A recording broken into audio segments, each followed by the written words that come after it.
Pinangunahan ng Dagupan City Disaster Risk Reduction and Management Council o CDRRMC katuwang ang lokal na pamahalaan kahapon ang post-assessment ng mga danyos mula sa mga nagdaang bagyo.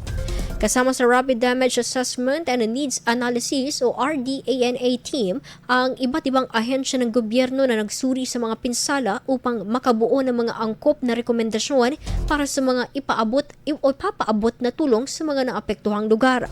Sa lokal na antas, nagbigay suporta naman ng mga kaukulang tanggapan ng pamarang panglungsod upang matiyak ang maayos na koordinasyon sa pagtugon at rehabilitasyon para sa mga apektadong komunidad. Kamakailan humagupit ang bagyong Kresing, Dante, Emong at ang Habagat na nagdulot ng mga danyos at pagbaha sa malaking bahagi ng Dagupan City.